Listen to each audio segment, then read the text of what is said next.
Hi everyone, I'm Roger. I'm the General Manager for AWS Robotics and Autonomous Systems. I'd like to thank the organizers for giving me the opportunity to come here today and tell you about AWS RoboMaker.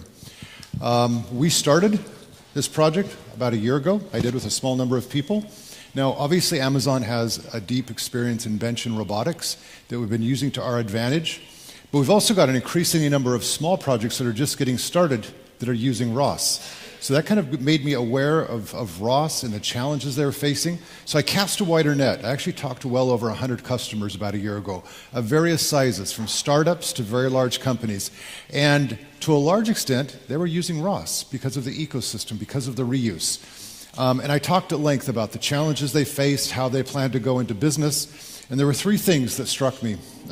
The first was I believe this space is going to explode in the next year or two. The economic value these startups and large companies were able to tell me about that they're going to derive out of robotics is incredible. The innovation that I'm starting to see where robots are being thought of as Coke machines, dishwashers, all the way up to the robots you've been seeing here in these talks. The innovation, the economics are all tilting in favor of robotics and an explosion in robotics. Second and third, you probably already heard these today, most while using ROS, we're facing a number of pain points. Security, performance, a number of issues that they had to address. And many rolled up their sleeves and were actually fixing it. But if you look at the ROS-II agenda or feature list, it actually would have addressed a lot of these. But it's not here today. It's not in long-term support yet. So we made a commitment to dedicate resources to ROS-II. So I have a sizable team that's actually working with other companies as part of the technical steering committee for ROS-II, writing open source software for ROS-II. Our two areas that we're owning right now are security and logging. We've engaged eProsima to work on DDS Fast RTPS. We've engaged Picnic to work on MoveIt from ROS-I to ROS-II. We've released a tool in open source for porting ROS-I packages to ROS-II. And we've worked with Open Robotics to actually find the most commonly used packages for different types of robots. And we're working to actually port those from ROS-I to ROS-II, again with a broader community. I think this is how it's going to be sustainable. You can't rely upon a small organization to maintain this. We need to get companies with skin in the game. And we're going to be doing this for a very long time. The second area that we noticed is that companies, especially startups, that were thinking about going into production, they were wasting a lot of time doing work that really was not germane or particular to what they need for the robot. And in particular, you'd ask them, well, how are you going to scale this? How are you going to roll this out into deployment? Who's your target customer? And how are they going to update the robots? There were so many holes in that story. So the first service that we decided to build was AWS RoboMaker. We've designed it to support the end-to-end life cycle for application developments from robots, starting with being able to support ROS-I, but also make ROS-II a reality in short order, give you a robot development environment, an ability to test and simulate your applications, deploy and manage and monitor, and be able to repeat this cycle very efficiently. So there's four main components I'd like to tell you about today, and I'm going to wrap up with a little bit of a story of what happened at reInvent. There are four components to RoboMaker. The first is a robotics development environment, and I'll dive in and tell you about that. Second, cloud extensions for ROS, our simulation environment, and then our fleet management. I'll give you details on each one of these four today. For the cloud IDE for robotics, you can actually get started with zero development time. One click of a button, and you have a cloud IDE up and running. It's actually running on Cloud 9, which is a development tool in the cloud, which hosts hundreds of thousands of users on any given day, so I'm pretty sure we can support any of your companies or any of your classes. You choose an operating system that you're going to run your robot. We'll automatically load that operating system, compile it. We'll provision EC2 instance, which you can use for compilation, scalable storage to store your project, your robot plans, all of your simulations, all of your trials, and it's scalable. You don't have to worry about how to use AWS. We automatically manage all this. That development environment is integrated with simulation. It is integrated with the cloud extensions for ROS, so immediately you'll have access to those. And just looking at it, we give you command line tools to build into bundle.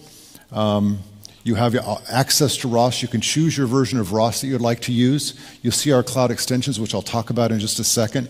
You can then push your sim app and your robot app, and I'll talk about simulation in a second. And we have a service, a simulation service, will then pick that up and run simulation so you can actually test your application. All that from a single pane of glass. All you need is a browser, and you can actually drive everything. We'll talk more about what you'll be able to see from that. The second is cloud extensions for ROS. So we have everything from machine learning to our analytics services to monitoring. We don't want you to have to learn how to use an AWS service or how to have a secure connection or how to encrypt the data before putting it on the wire or doing authentication. We've wrapped that logic up for you. This is all open source. You can see what we've done. What we present to you instead is a new ROS node that you can choose from.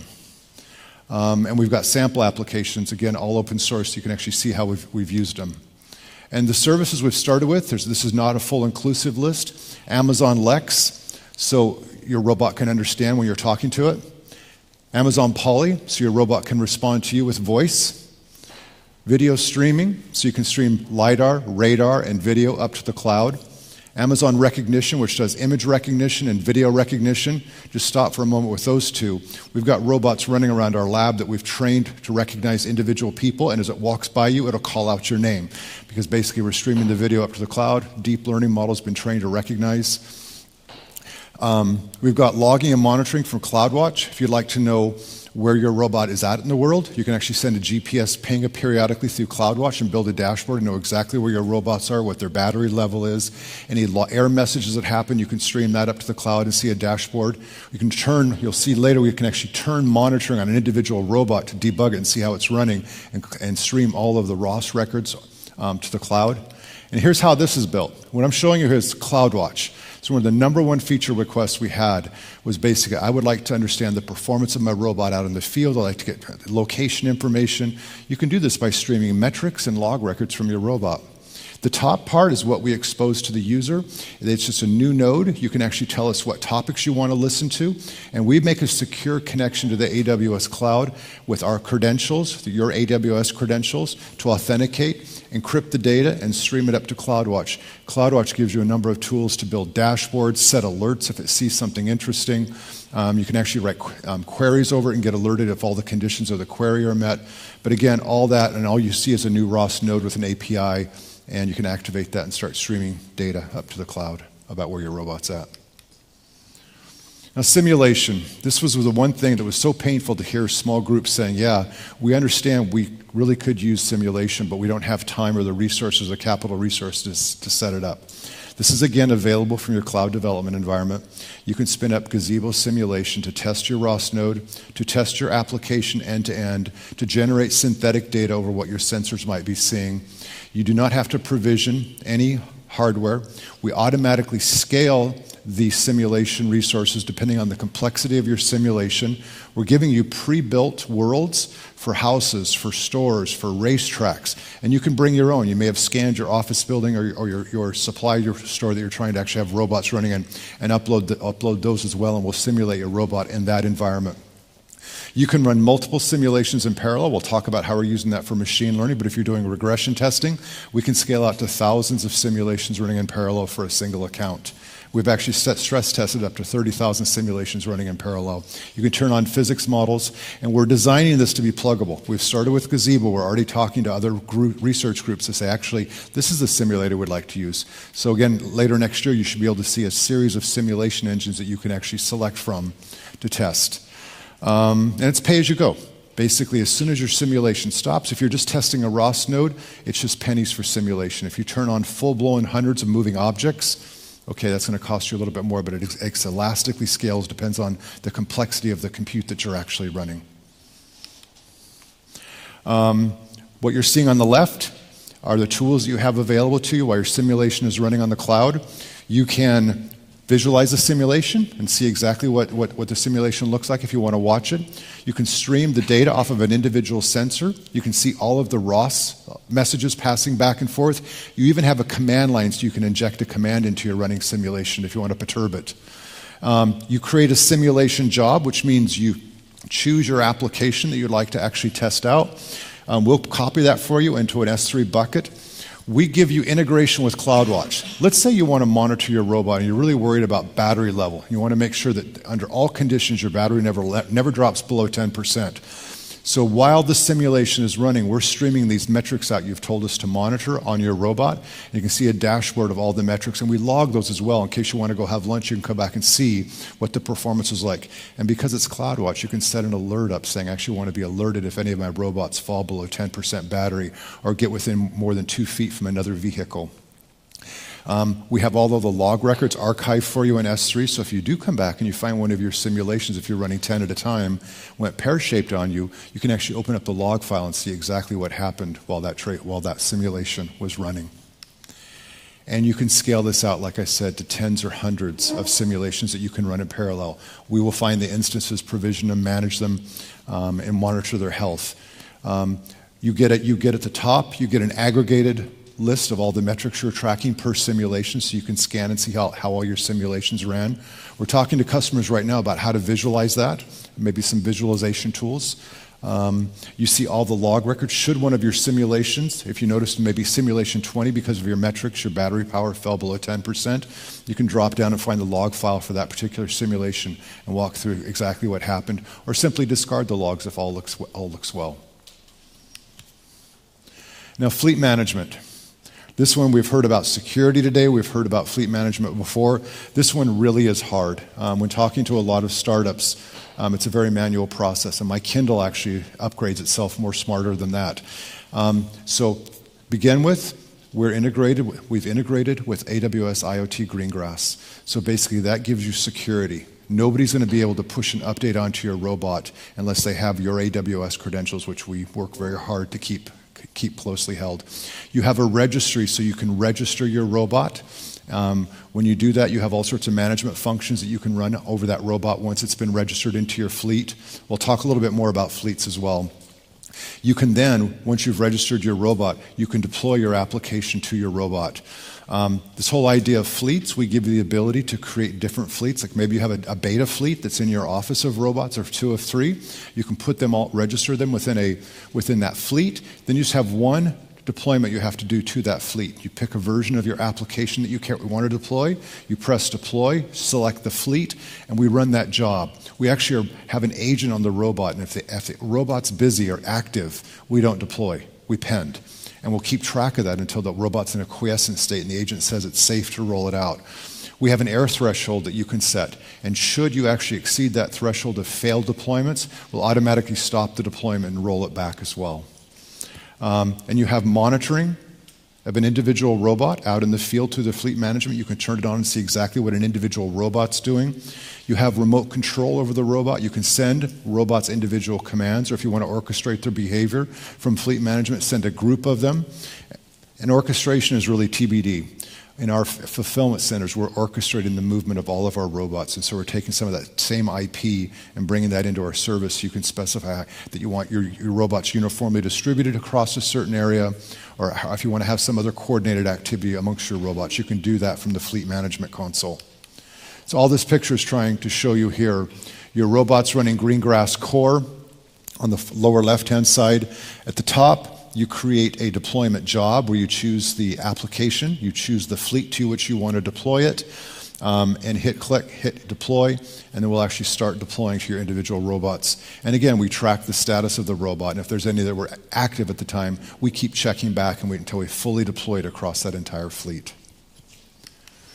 So, just to talk a little bit about what happened at reInvent, we also released a robot car, an autonomous driving car, a little toy. It's meant to introduce people to reinforcement learning. So that little guy has a little camera inside of it, and it's intended for people that just want to actually play with reinforcement learning. But we have integrated our service, RoboMaker, with reinforcement learning in SageMaker and other service. And you're going to see more of these kind of integrations to give developers more capability.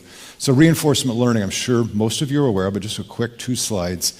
You learn by interacting with your environment. Trial and error idea, you observe the results and you make some corrective behavior that ideally is going to actually improve the overall performance of the vehicle. And you can actually do very complex things with reinforcement learning. We're using it within our Amazon Robotics to train our robots to do tasks.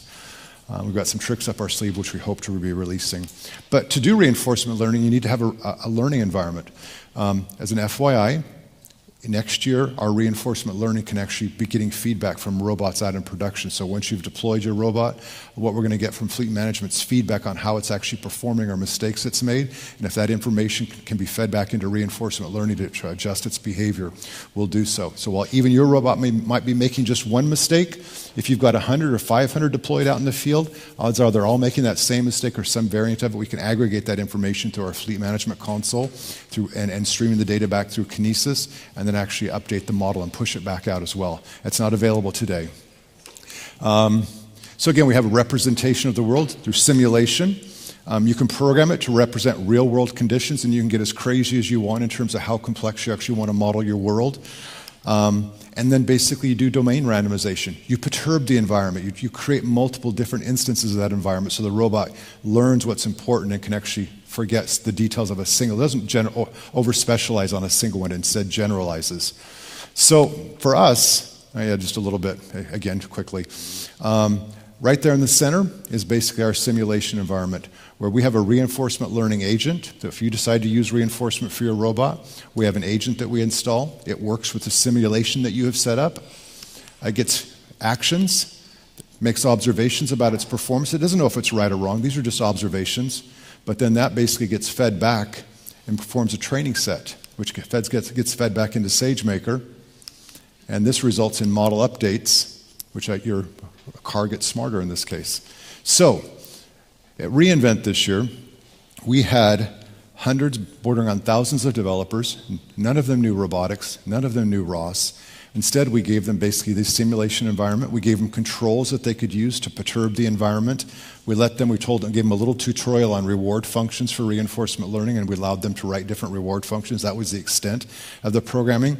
And it was a contest. And we're actually going to be running this contest around the world in 2019, just Robo Racer rallies. And again, it's all running on ROS and using reinforcement learning with our service. So what you see here, you're actually using the feature to actually visualize what's going on inside your simulation. This is running in Gazebo in RoboMaker, and you see the car running around the track under different conditions, simple straight tracks, various tracks. And without doing any work, we're integrating the results of the trial and error from across all of these simulations. So clearly, when we run hundreds of them in parallel, you're learning much faster. And you actually can set how many steps you want your simulation to run before you integrate the results, update the model, push it back out, and they learn again, and they continue doing this. So you're just seeing a few trials here. And again, I talked to you about fleet management. Well, once you've actually got a model that you're satisfied with, you can actually use our fleet management feature to actually deploy that trained model right into your robot. And this was actually a very early trial that we did. This is sim to real, where basically we've done just a few trials on this car. This is an early version of the Robo Racer. After just about, I think, 20 to 50 trials, I can't remember exactly how many. And it's racing around the track, doing perfectly fine on its own. Again, nobody wrote any code. Nobody knew anything about ROS. Robotics. Now this guy takes all of about 20 seconds to get to where you see it making where we're going to stop. At the actual contest, the winner at reInvent got it under 12 seconds, so it's actually going much faster. So again, it just kind of shows you the whole end-to-end. Basically, you have a development environment. I should point out, by the way, also, our reinforcement learning. We provide you with Intel's Coach reinforcement learning library, Berkeley Ray reinforcement learning. We have some OpenAI baseline models as well, and you can actually bring your own. Some of our customers which are doing self-driving cars under fairly complex simulations have their own reinforcement algorithm they're bringing to us. You can load your own reinforcement learning algorithm if you want as well. So basically that's the kind of suite of tools you have access to. We actually have one-click sample apps with all of the source code available. If you'd like to see, we have 2 reinforcement learning examples of the car, but you can also train a robot and deploy it to a turtle bot to actually follow an individual and recognize an individual and follow that individual around a room. We've put the source code for this up in GitHub as well. So just a little bit of a recap. I'm doing good on time. We offer you, basically, again, a robotics development environment in the cloud. You can choose your operating system. You can choose your version of ROS. We pull through our cloud extensions, and we're going to be adding more of those. We give you a simulation environment that's integrated with CloudWatch, so you can monitor exactly how your simulation's doing. You can see the video coming out of the simulation. You can watch it. You can interact with it. We give you fleet management for deployment and updates. I also should have mentioned, when I mentioned that our fleet management was based on AWS IoT Greengrass, you can actually send individual Lambda functions. Let's say you've realized your robot in production has a mistake or has an issue. You can actually write Lambda functions from the Lambda console and push individual functions down to your robot. You can use SageMaker to actually build machine learning models and put those down to your robot as well, not just reinforcement. You may have a recognition algorithm you've built. You can use SageMaker deep learning for recognizing objects, recognizing boundaries, whatever you want, and push that model as well. So again, by building on Greengrass, we're bringing security and a lot of functionality with us as well. And again, we're writing a slew of sample applications to help you get started, all open source. We've had customers we've been working with for quite a while now to get feedback, and some are actually going into production. Everything from JPL's open source Rover, Leah, Stanley, Black & Decker. So we've been working with customers all throughout to get feedback, and some are going into production with us. We've got more that just we're not able to use their logos. We've got partners. We've been working closely with Open Robotics, so we've got desk space down there because we're writing source code with them and working closely to make ROS-II happen. Again, with a bunch of other companies as well, Bosch, Toyota, LG, Microsoft, there's a bunch of others. And I think, by the way, I think this is so important for ROS-II. You can't have a single company weighing in. It has to be a group, and then reaching out to the community for feedback on what we should work on and how we should do it. First Robotics, we have a partnership with First Robotics. Had some very interesting conversations with Don about using ROS and actually starting to have First Robotics competitions on software, not just the hardware, and having access to simulation and a contest to deploy it to actual robots. And other companies, Advanced Robot Solutions, Persistent Systems, helping us port important ROS-I packages to ROS-II. And we've actually got an education and research partners program. Many universities are interested in teaching, and so we're partnering with them to give them access to the service to teach. Others have some great simulators and other services and tools they think would be useful for robotics that they've been proven in their lab, and we're working with them to bring them into our service. And others want to use it just for research. There's actually logos here that have come in recently that are not even on the slide yet. So we've got a really robust research and education program around robotics.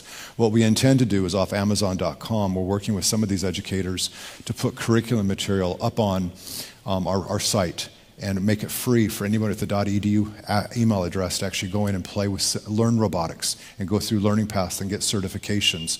And ideally, we're actually going to build an entire curriculum under Creative Commons that anybody wants to teach robotics, they should be able to download these lectures and use them in their classroom. We've got to have developers. If we're going to have a robust ecosystem of robotics startups and businesses, we've got to start training developers for what's going to come. You can check out the service, aws.amazon.com RoboMaker, and I'd be happy to field any questions in the time I have remaining.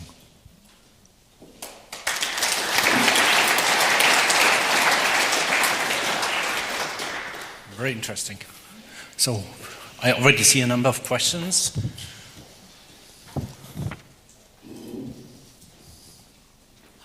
Thank you for the talk. You listed a number of different reinforcement learning techniques that came from a variety of different organizations and groups. Yes. Are you guys actively contributing or building on top of those to adapt them to the ROS world? Because just out of the box, using those techniques demands, let's say, certain knowledge and certain development time. Yes. Is this something that's going to happen, and are you going to contribute back? It is going to happen. I've got 2 machine learning scientists working with our group. The idea is we've got to make it simpler for roboticists to use reinforcement learning. Reinforcement learning, it takes a lot of time. It's striking when you talk to the companies that have the big pockets of how many hours of simulation they have to run. We know, I'm not going to get into the techniques, but we know ways of accelerating it. We also know ways, and we've got a professor at the University of Cambridge I'm working with, about how to take a small number of examples, almost like imitation learning, and use that to generate your reinforcement learning set. So we're trying to think about how to make this pragmatic and add value for roboticists. This little toy application's cute, but I want to be able to see real robotic movements being created with reinforcement learning. So yeah, we are. Thank you.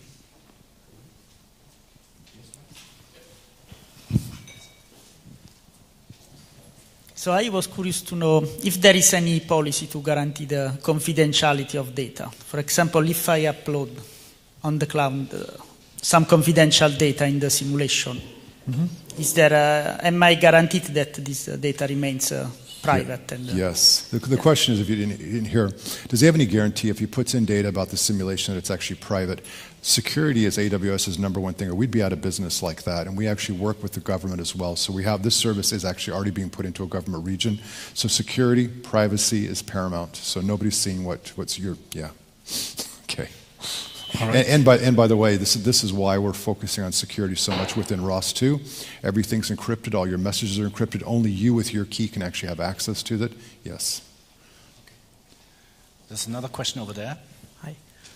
Are you taking some efforts to basically do all the computations locally rather than in the cloud in some local server within a company? Is Amazon taking some steps, like Azure Stack, for example? So, yeah, there was actually an announcement at reInvent that we are allowing customers to actually bring the services and bring EC2 instances into their offices through a snowball that has an EC2 instance, and we may see services appearing well there as well. I'm excited by that because the latency of the cloud, if I'm having a conversation with a robot, cloud, even though latency is improving, you really want to have low latency interactions, and so you could imagine having something in your fulfillment center or in your home or in your office, and you have that low latency interactions with Poly and Lex. But not now, but definitely it is something, it's a scenario that we want to open up. Yeah. Okay. So there's a question here. How does this integrate with things running locally? Do I have to run everything in the Amazon cloud, or is there also an opportunity to communicate with stuff running in the cloud instances without using your packages, for instance? So give me an example of what you'd like to be communicating with or working with. Well, we saw some examples about different RQT plugins running, but that was all in the Amazon RoboMaker environment, right? Yeah, so simulation. So let's say I want to run RViz on my own machine or some other tool with communicating with the stuff running in the cloud. Like those RViz. kind of concepts. We're going to have to work on that. The reason I asked that question is because we do in fact have things like Kinesis that will actually stream data from our cloud down to your local desk. If you actually wanted to do some model analysis or training data yourself, there are ways to get data out from the cloud very easily with the existing services that we have, so you could use those. But what you're talking about is a little more tightly coupled, and that would require refactoring the ROS gazebo environment, which we haven't done. Right now, our service assumes that these tools are actually something local in your EC2 instance up in the cloud. But if you had some other tool we didn't know about, there are ways that you could actually call out to them using these other services to get on-prem to run code or do something else. Yeah. All right. No more questions? All right. Then we thank you very much Thanks, for the everyone. interesting insights. Thank you.